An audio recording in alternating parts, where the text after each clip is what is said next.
La didáctica en las ciencias sociales consiste en buscar estrategias para enseñar los contenidos de ciencias sociales y las efemérides, que prescriben en el diseño curricular, contenidos que deben ser estudiados previamente para diseñar la planificación.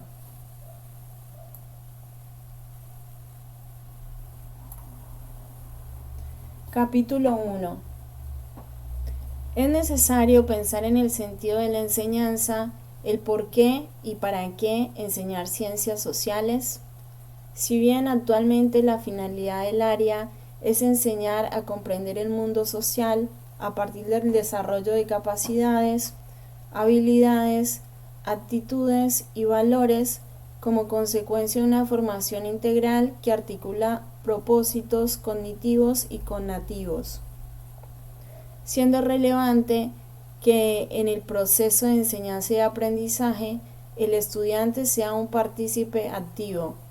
Tal formación debe promover el desarrollo de la autonomía, la criticidad y de herramientas para la vida, posibilitando así que los estudiantes puedan ser partícipes de la sociedad como sujetos críticos y reflexivos, con derechos y obligaciones.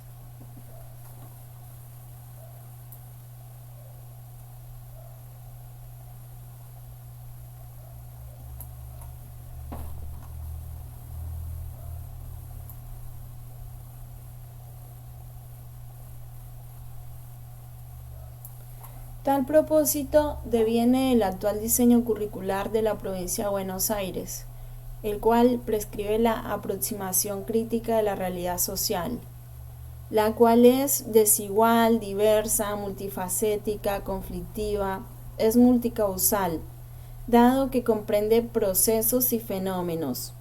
Es multiparadigmática, porque se la puede abordar desde diferentes miradas como la sociología, política, económica, historia, geografía, entre otras, y no centrándose únicamente en contenidos de historia y geografía. También es multidimensional, pudiéndosela abordar desde distintas dimensiones: social, cultural, económica, tecnológica, política, aunque se priorice una por sobre otra. Es compleja, cambiante e inabarcable, dado que al incluirnos como objeto formamos parte de esta, como así también los grupos humanos y sociedades cuya organización y funcionamiento nos atraviesa. Es por eso que la realidad social implica tanto el presente, el pasado y el porvenir. De ahí que es una construcción que se despliega a través del tiempo y que es preciso que los estudiantes comprendan que la realidad social es fruto de la acción humana sobre el mundo, teniendo la posibilidad y responsabilidad de intervenir en su conservación o en su transformación.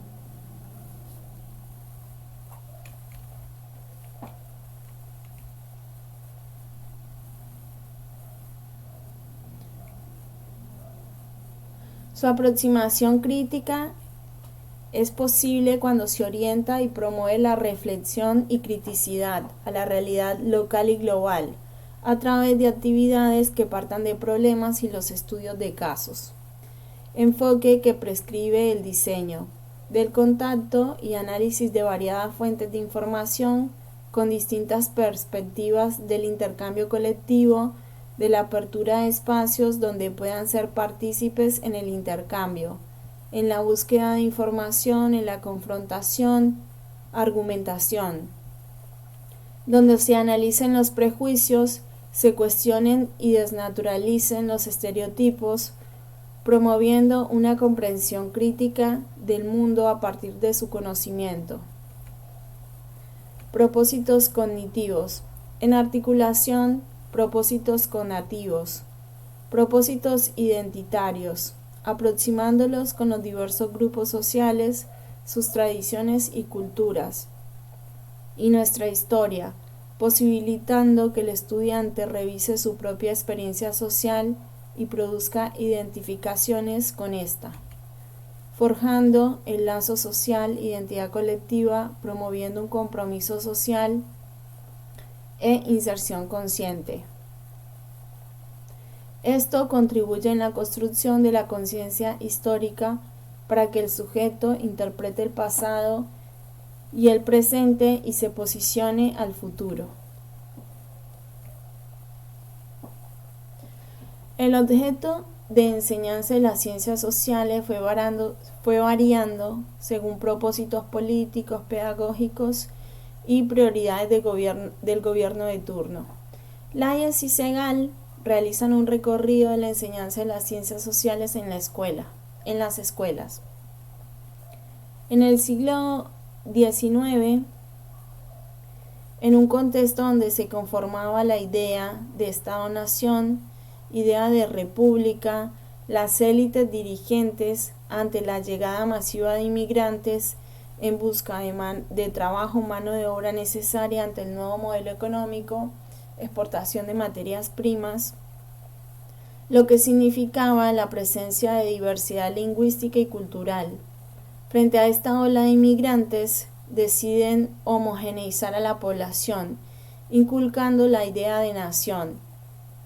En este contexto, la escuela funcionaba como dispositivo ideológico al enseñar historia nacional, trabajando sobre la identidad nacional común, promoviendo el amor a la patria a través de la educación patriótica, centrada en efemérides, relatos míticos, exaltación de las virtudes de los héroes, referencias a la defensa del territorio y sus límites geográficos, de la cultura predominante y lengua oficial.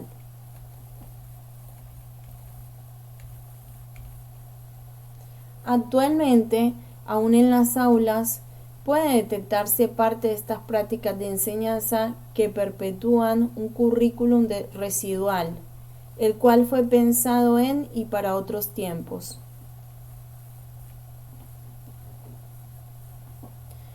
Capítulo 9 de CIEDE.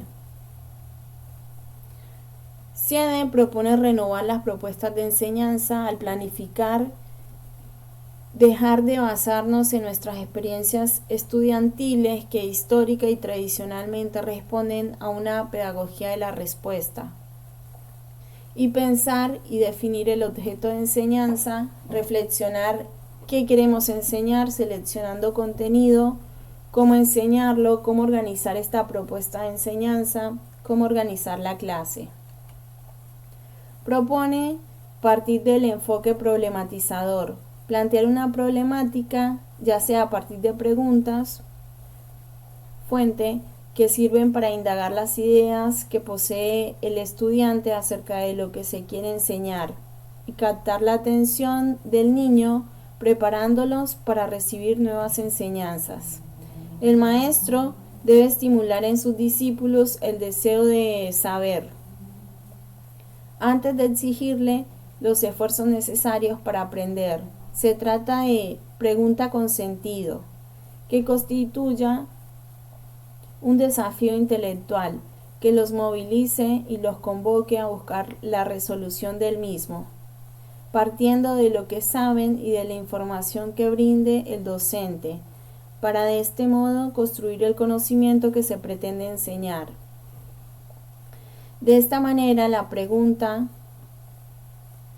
promueve que relacionen lo que ya saben con lo que el docente pretende enseñar.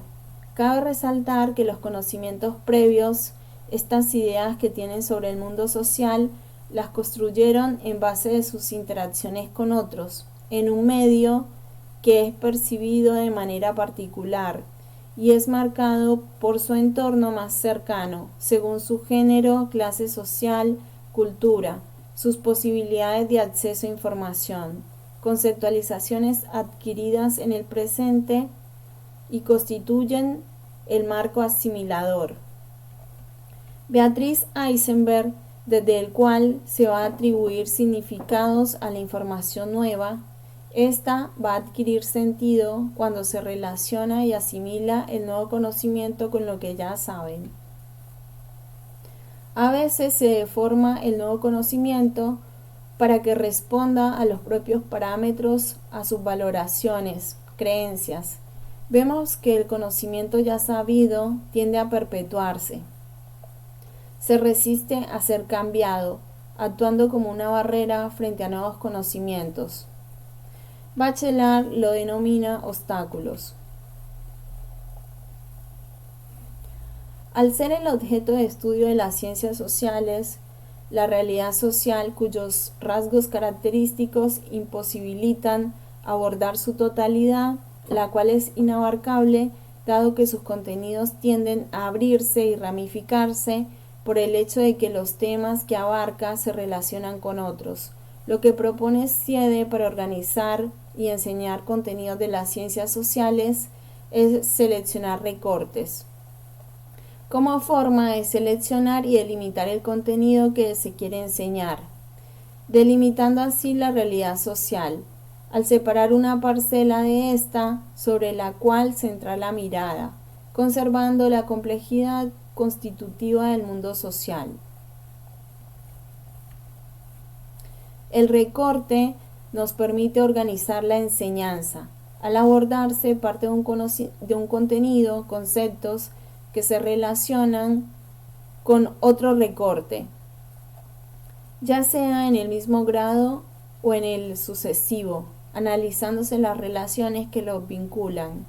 De este modo, salirnos del listado tradicional de temas o del tratamiento episódico de contenidos que se repiten año tras año, corrernos de la enseñanza fáctica, centrada en la enseñanza de efemérides, basada en hechos y personajes, y bregar por una enseñanza que articule tanto contenidos de ciencias sociales y efemérides, buscando y relacionando en la medida de lo posible datos en una explicación más compleja de los procesos sociales,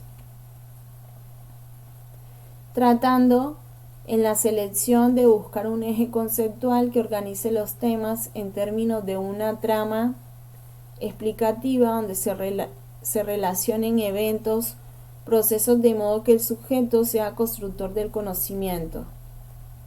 De este modo se trabaja con conceptos que definen y se recrean permanentemente, y recortar implica también seleccionar cuál enseñaremos a utilizar en relación con lo que queremos abordar para darle sentido. Goffman y Segal plantean decisiones para seleccionar un recorte. Se debe analizar y estudiar los contenidos del diseño curricular que queremos abordar en base a un marco conceptual explicativo. Autor o estudio, enfoque. En consecuencia, tomar decisiones que están fundamentadas pedagógicamente y contextualizadas. Tener en cuenta los saberes que disponen los estudiantes, las necesidades formativas y el contexto del grupo. Lo que implica también pensar en tiempos y espacios acotados, que nos permite profundizar en la lógica de un periodo y una región específica, localización precisa en tiempo y espacio. Lo que resulta práctico establecer un recorte para enseñar contenidos de historia y geografía, mientras que para otros contenidos del área puede establecerse comparaciones entre diferentes tiempos o espacios. Como por ejemplo, al abordar el barrio, puede compararse sus características en distintas ciudades.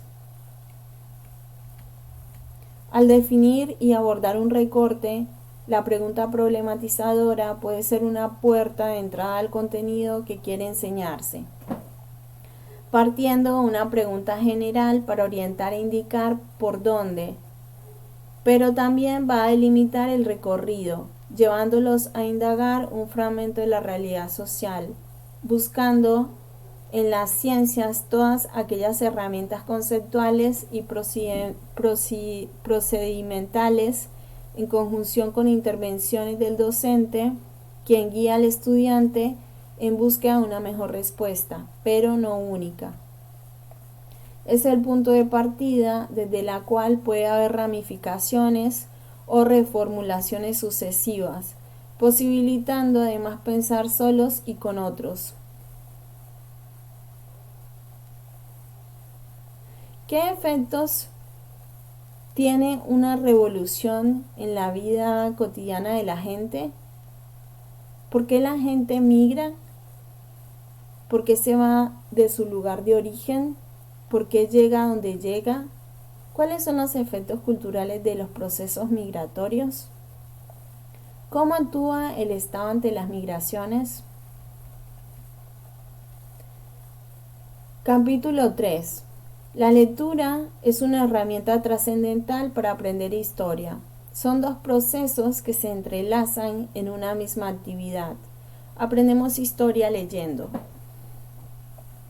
Pero en las escuelas, en las clases de historia, se da tradicionalmente lo que caracteriza a Delia Lerner, desnaturalización de la lectura, dado que no se promueve la conjunción entre lectura y aprendizaje.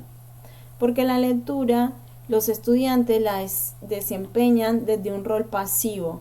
Son lecturas solitarias y con cuestionarios microcuestionarios, compuestos por consignas que descomponen un texto en informaciones puntuales, en partes independientes y no como una totalidad, que es una mirada necesaria para construir una representación integrada de la situación histórica. Así aparece la secuencia lectura, preguntas, respuestas, siendo la modalidad de lectura superficial e insuficiente, ya que los estudiantes solo despliegan estrategias de ubicación, siendo el propósito lector, buscar y extraer del texto información necesaria para responder a las preguntas. Otros docentes proponen la lectura a partir de cuestionarios guía, con consignas que orientan a los estudiantes hacia la construcción de ideas globales. El problema es que estas guías tienen por finalidad evaluar la comprensión lectora y no enseñar. Generalmente tal actividad los estudiantes la realizan solos y muchos de ellos no comprenden tales consignas o no pueden realizar solos la lectura necesaria para responderlas. También los cuadros comparativos. Concepciones que se contraponen a investigaciones psicolingüísticas que demuestran que la lectura es un proceso interactivo de construcción de significados, donde la contribución del lector como del escritor es trascendental. Es importante el uso de textos de calidad. Para que el lector aprenda historia leyendo, el texto tiene que poder reconstruir la historia. Si bien se basará en sus conocimientos previos, marco de asimilación, es necesario que además de la información histórica se le brinde otras fuentes que complementan y posibilitan de este modo interpretar, comprender el texto, al establecer relaciones entre lo que ya saben y la nueva información del texto para la construcción de significados, y así aprender historia leyendo. Por otro, la interpretación del mismo va a variar según el propósito del lector, dado que los objetivos que persigue en la lectura determinarán las estrategias que usará para lograr su comprensión.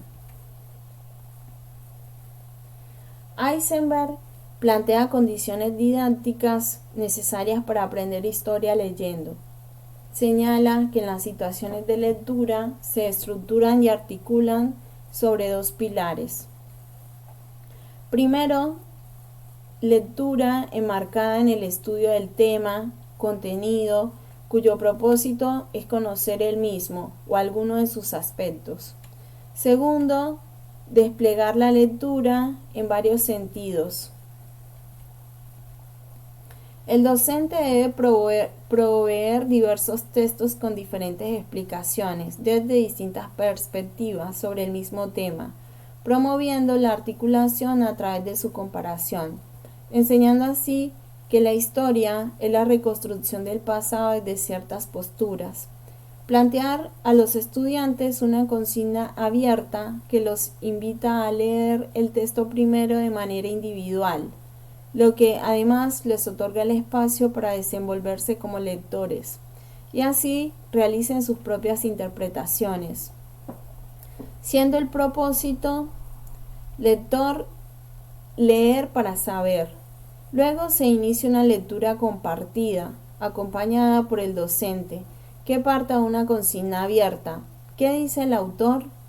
Donde los estudiantes, al apropiarse de esta consigna problematizadora, responden a ella manifestando sus interpretaciones, expresando sus perspectivas, lo que entendieron o no sobre el contenido a enseñar, al tener la posibilidad de entablar un vínculo con el texto o no, que se convierten en pistas para que el docente, a partir de sus intervenciones, promueva intercambios de ideas entre los estudiantes.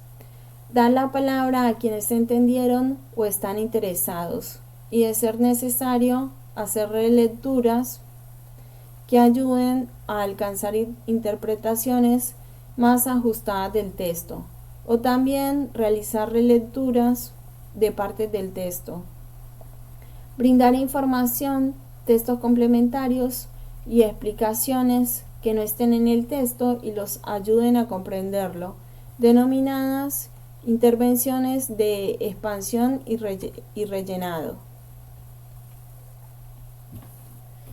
También brindar el espacio donde tanto los estudiantes como el docente intercambien comentarios, impresiones, dudas o interrogantes.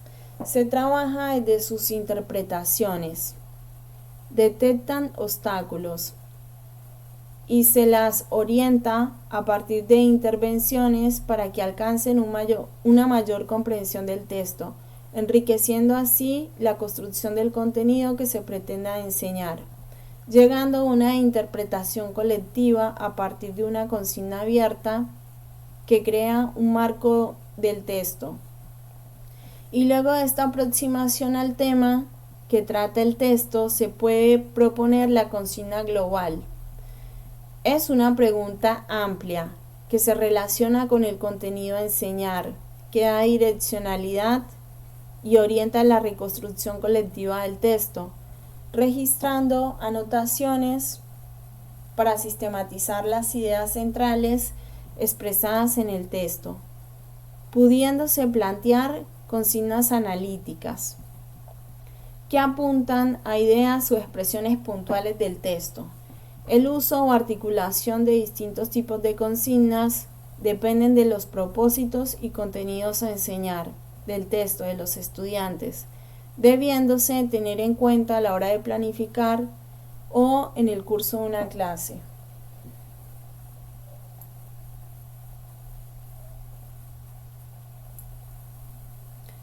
Capítulo 4.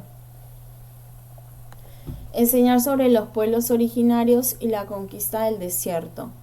Nos lleva a pensar y reflexionar sobre qué queremos enseñar para diseñar la planificación como anticipación de la enseñanza e hipótesis de trabajo, desde la cual se seleccionan contenidos, se realiza un recorte, objeto de estudio, con sentido para conservar la complejidad constitutiva de la realidad social y eje temático, siendo relevante seleccionar fuentes históricas con distintas perspectivas para que los estudiantes aborden el tema, entendiendo que las aproximaciones a estos saberes constituirán la base y la manera de vincularse e interpretar el pasado. Debemos abordar los temas ya no desde una mirada única y hegemónica, discurso histórico de las élites dirigentes. Ejemplo, época de Sarmiento promovió una visión sobre el aborigen conceptualizándolo como algo sin remedio, y además con la expresión desierto. Se convirtió en una política que justificó el exterminio, arrebato, apropiación y ocupación del territorio de los pueblos originarios. El Estado abordó los indios desde un enfoque etnográfico, centrado en actividades cotidianas y tradiciones religiosas, o desde su ubicación en mapas acompañada por ilustraciones, dibujos del lugar que contribuyen a que los estudiantes tengan la idea de que los indios son del pasado, salvajes. Así se logró construir una representación social sobre ellos que se perpetúa hasta la actualidad. a pesar de los aportes de las ciencias sociales y del reconocimiento jurídico por lo que han luchado los pueblos originarios. En contraposición, abordarlo desde la mirada de los otros, fuente primaria, es decir, desde fuentes con distinta perspectiva que permiten construir la idea de alteridad, siendo necesario para conservar su complejidad.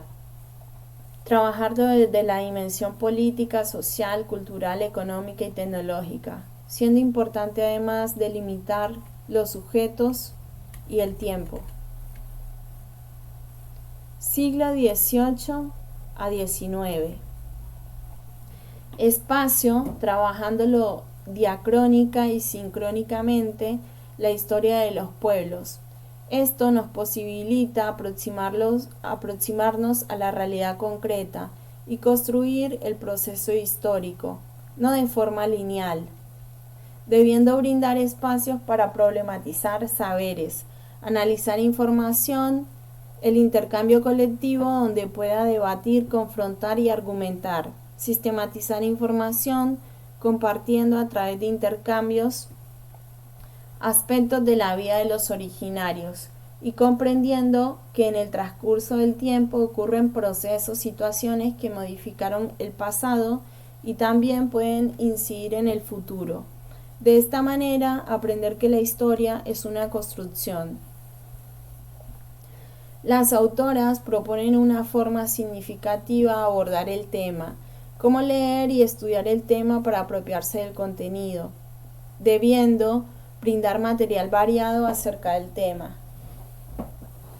Textos con distintos géneros, explicativos, narrativos, diarios de viaje, ensayos, etc., pudiendo abordar desde una lectura a elección, modalidad, lectura domiciliaria y su posterior intercambio colectivo acerca de lo leído, posibilitando así conocer otras aristas del tema.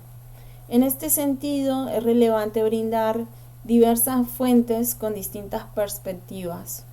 Fuentes primarias: fotografías, cartas, testimonios. Fuentes secundarias: fuentes primarias procesadas por una persona, pintura, texto de historia, narraciones. Fuentes: relatos, estructuran los conflictos, actores e intereses. Narraciones literarias, permiten relacionar e interpretar información. La lectura de los textos debe ser abordada para su interpretación desde una lectura individual, luego una lectura compartida, y su intercambio entre estudiantes y docentes, donde además el docente orienta a partir de intervenciones para que alcancen una mayor comprensión. Fotografías como una manera de mirar la realidad a través de la lectura de imágenes, que los lleve a hipotetizar sobre la escena, los sujetos, el espacio, pudiendo abordarlas al principio y casi al finalizar, lo que permitirá cambiar o refutar sus hipótesis. Tal lectura debe ser enseñada. Lectura de fuentes documentales. Es necesario contextualizar dichas fuentes para su abordaje, debiendo seleccionar con criterio y en el caso de querer centrarnos en una parte fragmento, debemos adaptarlas o en otros casos no hacerlo, pudiéndoselos abordar a partir de una lectura compartida para su interpretación colectiva. Proponer la construcción de maquetas como una manera de promover el interés de informarse. Dar una consigna que los lleva a ponerse en el lugar del otro, al experimentar desde esa perspectiva, pensar acerca de la mirada de los otros. Uso de videos documentales que permiten, a través de la imagen, sonido, movimientos, aproximarlos a la realidad social.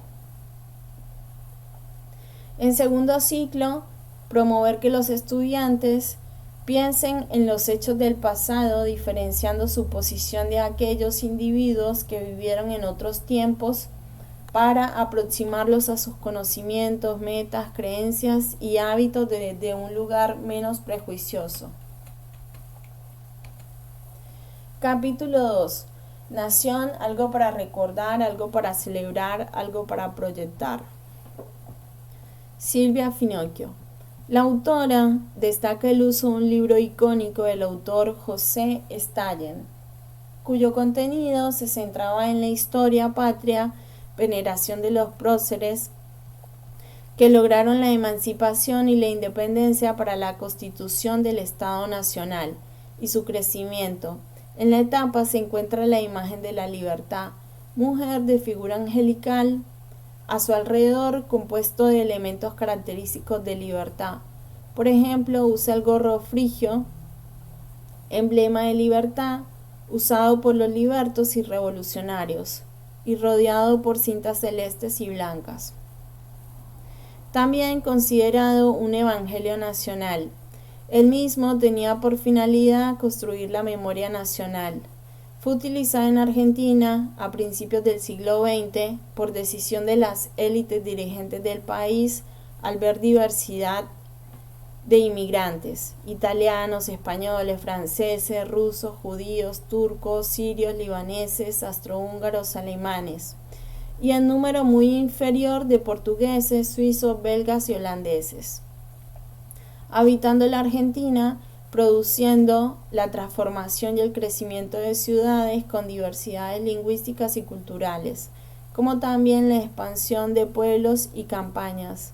Las élites tienen por objetivo civilizar, siendo la escuela la herramienta para crear nuevos argentinos, patriotas y respetuosos del orden, para de este modo erradicar otras lenguas y culturas. A su vez, dos profesores de historia, Carlos Inhofe y Ricardo Levene, publican La historia argentina de los niños en cuadros.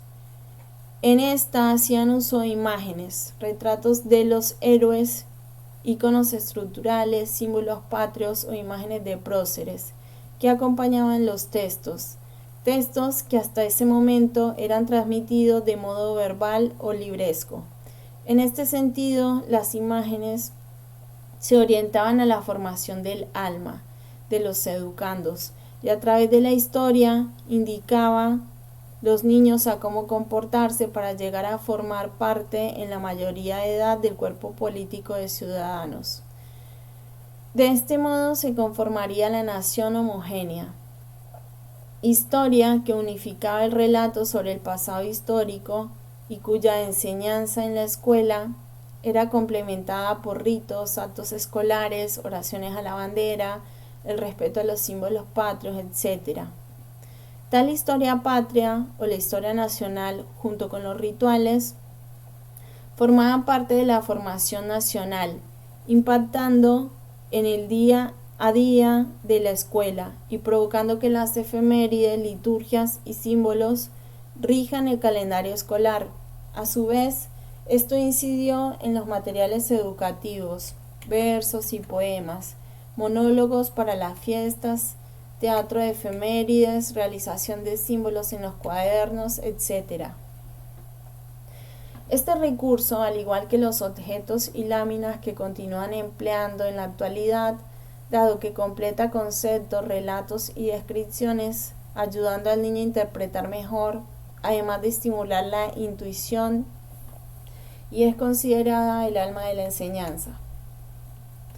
La nación en la escuela hoy, Argentina, atravesó situaciones conflictivas que llevaron a la creación del imaginario del mito de la decadencia, reemplazando el mito del crecimiento, el cual fue construido a partir de la pedagogía patriótica o nacional.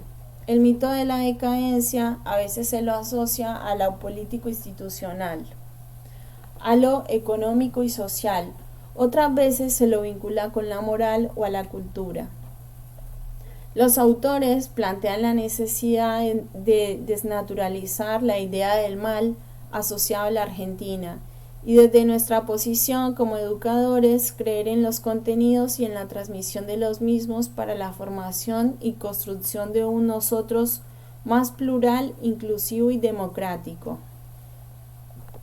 Reglas y normas, derechos, experiencias democráticas, voto, tomar decisiones en conjunto, hacerse responsables, argumentar, debatir, etc. A través de la formación de la ciudadanía, de una educación histórica en articulación con los supuestos etnocéntricos y sus efectos, clases, racismos, enmarcando en sus historias familiares, analizando fuentes desde distintas perspectivas, dando voz a los invisibilizados, configuración de identidades y así forjar el espíritu crítico y el tratamiento de lo político, entendido no como algo que se posee, sino que se ejerce. Capítulo 5. Enseñar sobre el trabajo y los trabajadores. Ariel Denver y Sebastián Díaz. Propone la enseñanza de las ciencias sociales desde una perspectiva integral y multidisciplinar, articulación y multidimensional. Dimensiones de la realidad social, económica, política, cultural, tecnológica, tomando como eje vertebrador el trabajo, los trabajadores. Actividad relevante en la vida, porque además procura la subsistencia. Sin embargo, el trabajo fue cambiando a lo largo del tiempo, pero va a seguir siendo una actividad fundamental en la vida.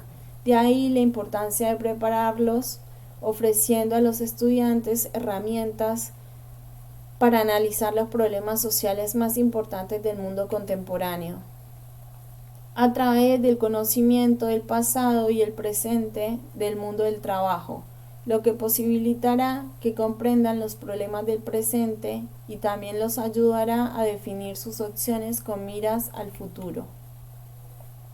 Si bien al abordar el trabajo a nivel país, escala nacional, requiere de un recorte sobre la región, provincia o localidad, resulta necesario poder también abordarlo a nivel global para poder comprender este fenómeno o problemáticas laborales que es atravesado por procesos de globalización.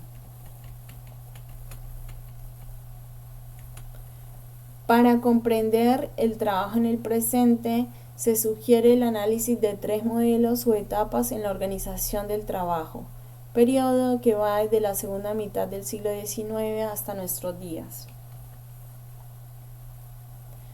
Modelo agroexportador. Modelo de industrialización por sustitución de importaciones, modelo neoliberal. Cada modelo se distingue por rasgos particulares y para abordarlo resulta pertinente seleccionar y articular contenidos, conceptos para conocer y comprender el modelo, su estructura y dinámica económica, entendiendo así la actividad que motoriza el crecimiento en ese periodo, la relación entre tecnología y trabajo, y cómo repercute en la mano de obra, la identificación y relación entre los empleadores y los trabajadores, condiciones de vida y de trabajo, el papel del Estado en la regulación de las relaciones laborales, la acción política en la vida laboral o la acción de los trabajadores en la vida política a través de sus votos, gremios. El valor del trabajo en cada periodo, interacción entre la actividad laboral con el territorio y cómo la disponibilidad de recursos naturales condiciona la realización de actividades laborales. Puede analizarse los cambios en los usos de las tierras, construcción de infraestructura y su impacto en el ambiente, problemas ambientales, los cambios en la distribución de la población y sus actividades, cambios en la relación con otros estados, relación entre espacios urbanos y rurales.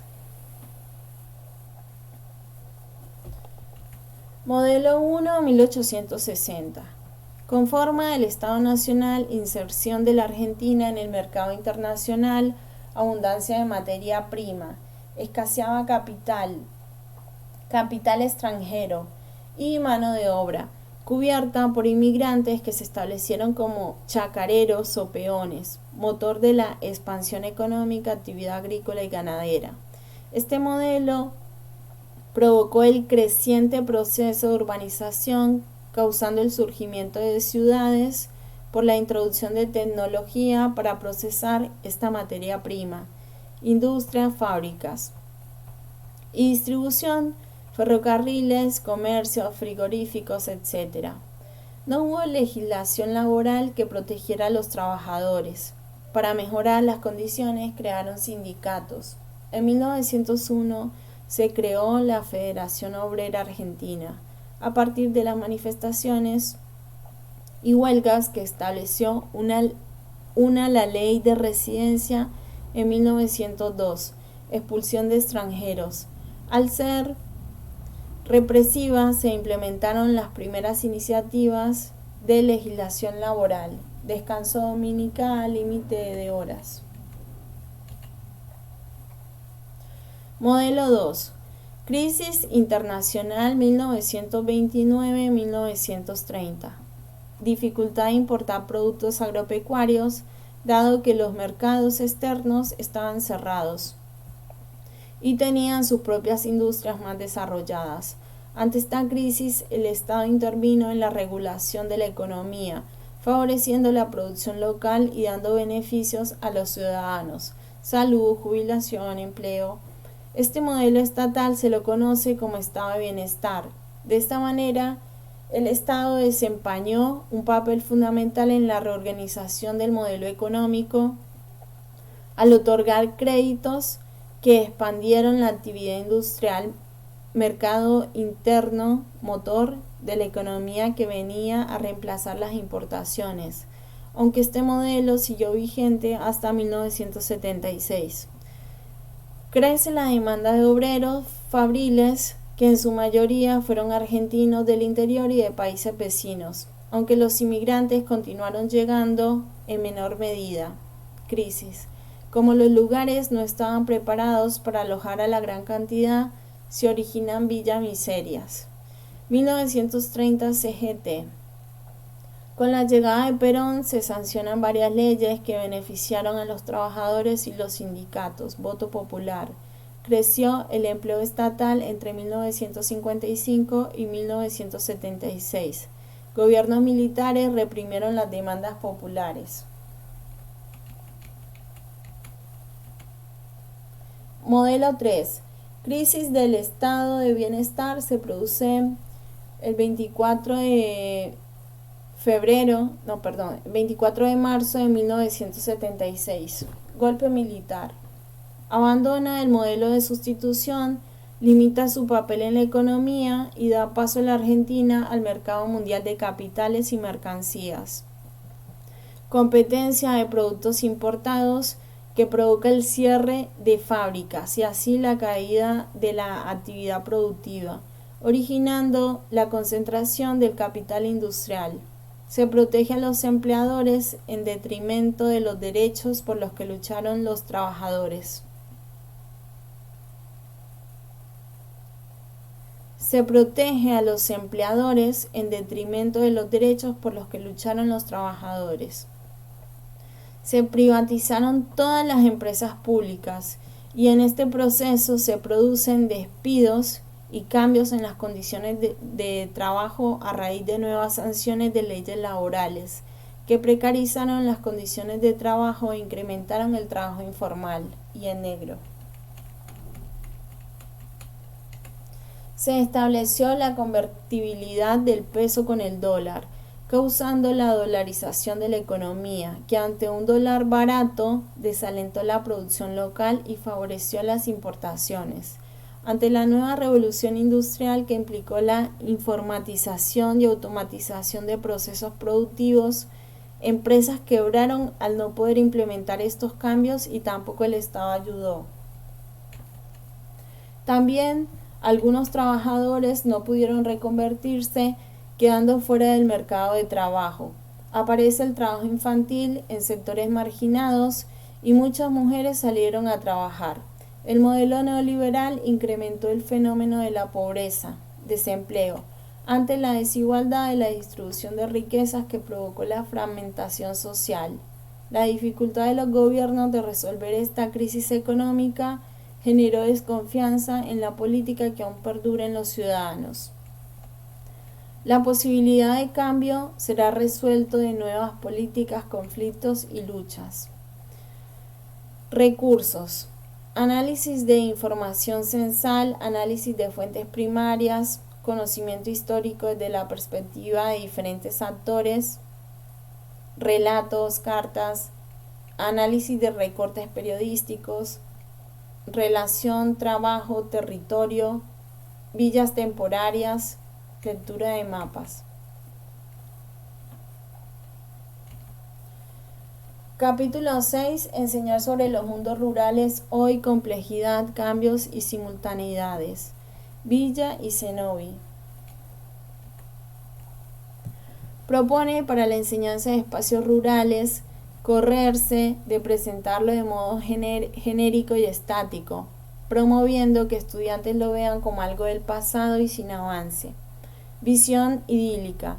Lo rural como naturaleza perpetua, la visión estereotipada, en cambio para su conocimiento y comprensión sobre los cambios y las transformaciones en estos espacios, territorios y los actores relacionados en estos espacios, es necesario abordarlo desde la realidad social de estos espacios rurales que son desiguales, diversos, en construcción, avance, transformación y atravesado por conflictos, tensiones sociales.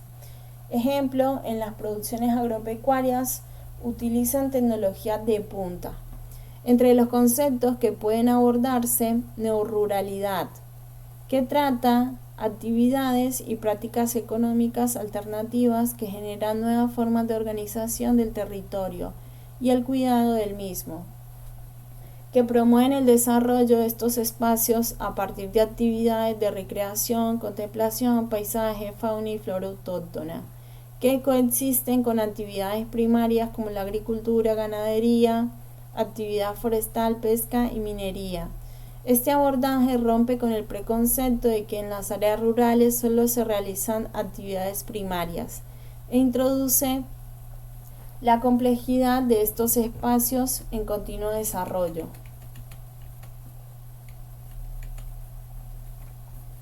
Ejemplo, Colonia Carlos Pellegrini, Corrientes.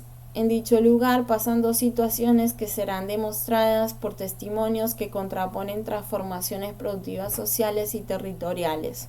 Por un lado, la producción arrocera, actividad histórica en la región, y por otro, el turismo en la reserva. Algunos hablan sobre las 24.000 hectáreas que eran ocupadas por las arroceras, donde la mayoría trabajaba allí. Sin embargo, en los años 90 el precio internacional del arroz cayó y de esa manera las personas se vieron obligadas a cerrar y buscar trabajo en otra parte, emigrar. Otros sostienen que en el año 1983 se abrió la Reserva Natural de Liberá, pero ambos están en conflicto con la contaminación y se ven los pros y contras de los mismos. Actualmente las arroceras tienen 2.000 hectáreas, volvieron a abrir por el aumento de precio y la abundancia de agua libre, aunque también utilizan agroquímicos. En cuanto al Iberá, que ofrece turismo pero que causa contaminación, aire, agua y suelo, aunque ofrecen fuentes de trabajo. En este marco surge el turismo sustentable, ecoturismo, que preserva los recursos y el ambiente y brinda un lugar en que los turistas no tienen en su cercanía y encuentran paz. A la vez, las condiciones de vida de la población local favoreciendo el desarrollo local. Para abordarlo en las escuelas es fundamental trabajarlo con un mapa para conocer el territorio argentino, comparación a partir de preguntas que guían la observación y su análisis para comprender el cambio territorial, tensiones entre los actores. Intervención docente que oriente el conocimiento de la situación en la colonia Pellegrini, objeto de enseñanza. En primer ciclo, la diversidad productiva, relación con los actores sociales, tales como personas locales, turistas, trabajadores arroceros y de la reserva. También mostrar el caso del guardaparque, que antes era cazador, y hoy cuida su lugar de vivienda. No solo tiene trabajo, sino que cuida y antes mataba. Esto demuestra que hay cambio, incluye el pasado y nada es estático. En el segundo ciclo de testimonios de diferentes actores se puede abordar los actores regionales, intervención del gobierno municipal en la regulación, actores internacionales, extranjeros que participan como turistas de otros lugares, actores locales, empresarios hoteleros, los trabajadores, juegos de roles, abordar el Estado desde sus formas de intervención, reconocer rol ciudadano.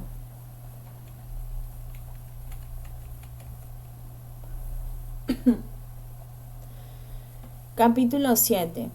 Enseñar procesos migratorios recientes, Adriana Cerulnikov e Isabelino Siede.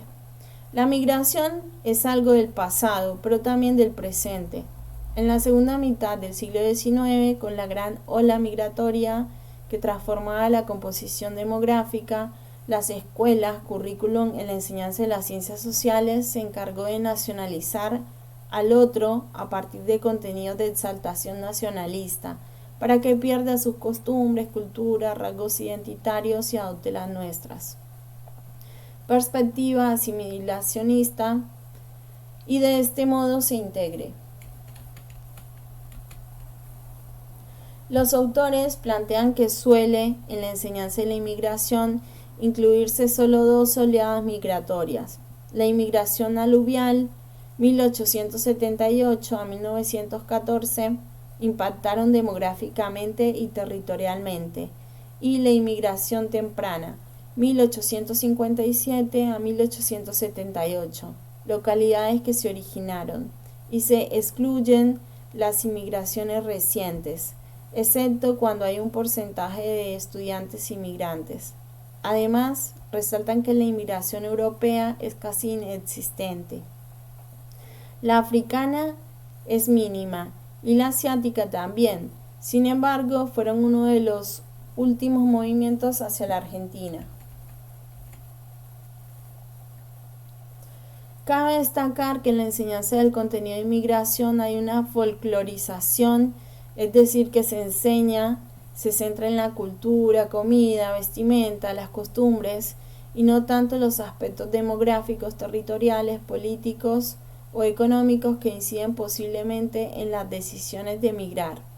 Esto exalta las diferencias entre culturas, a la vez que limitan la posibilidad de cambios y transformaciones de cada cultura. Plantean la enseñanza desde la visión pluralista, que reconozca los rasgos propios de cada cultura, donde todas las identidades participan en la construcción cultural con aspectos comunes, diferentes, transformaciones y conflictos que conforman la realidad social. Además, los autores plantean abordar la inmigración coreana hace 40 años, dado que es una comunidad minoritaria, no solo porque evita tomar a los niños como objeto de enseñanza. Esto quiere decir que si hay una inmigrante, no debe hacerse explícito porque capaz no se sienten cómodos. Ellos lo hagan explícito. O sobrepasar su intimidad o generalizar la colectividad. Ejemplo, para tercer año, presentación de imágenes y lectura de imágenes guiadas por preguntas que ubican en el mapa Corea del Sur y el Norte, en el globo terráqueo y en el Asia. Volverán a observar las fotos, el lugar y personas. Identificación de personas que viven en Buenos Aires y nacieron en otros países. Inmigración de asiáticos. Vuelven al mapa de Argentina, observan la distancia y puede abordarse los motivos de la inmigración a partir de una noticia, testimonio, entrevista de par para visibilizar el porqué de su decisión y elección y los problemas que atravesó. Vuelven a mapas, fotos, remarcan la importancia de indagar previamente el lugar a donde se realiza la salida para organizar el recorrido. ICA, por el barrio y arman una entrevista. Puesta en común después de la visita. Complementar con textos informativos la historia del pueblo coreano, la migración a la Argentina, el surgimiento del barrio coreano.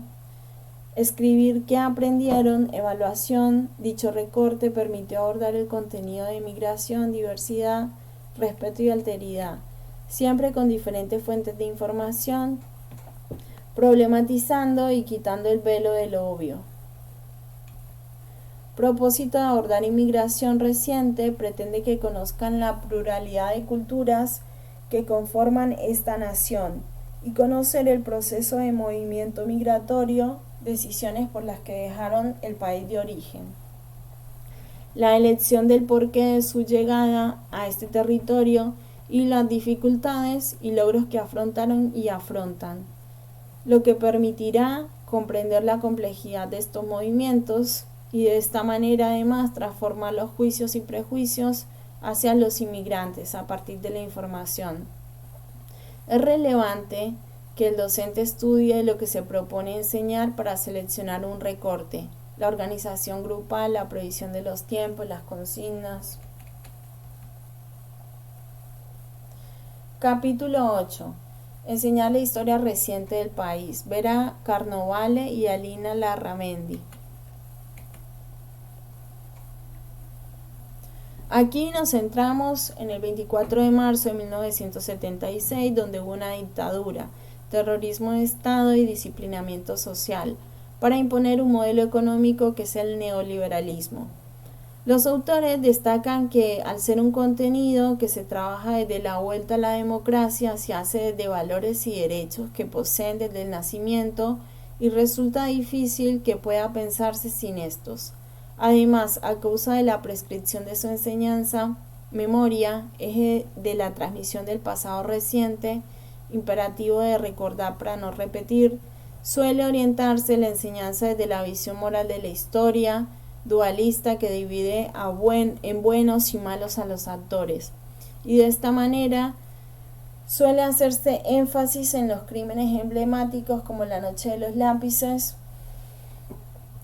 y de este modo la enseñanza se posiciona desde una postura que condena a una parte y exalta a la otra, sin reflexionar sobre lo ocurrido. Encima, solemos encontrarnos en la situación de qué enseñar, cómo y qué recursos emplear para la transmisión. En la enseñanza, lo que se propone para la enseñanza de la historia reciente es abordar la pluralidad de actores, intereses, intencionalidades, ideologías, prácticas, el posicionamiento y comportamiento de los actores sociales ante el golpe y el accionar de la represión. No solo enseñar qué pasó, información, sino también complementarlo con relatos de distintos actores sobre eso que pasó. Partir desde la memoria social significativa, abordando los procesos históricos en sus complejidades y conflictos, complementando con variadas fuentes de información, articulación de testimonios, contextos y conceptos, para su aproximación reflexiva a ese pasado en términos de multicausalidad y pluralidad de voces para la construcción de una memoria social.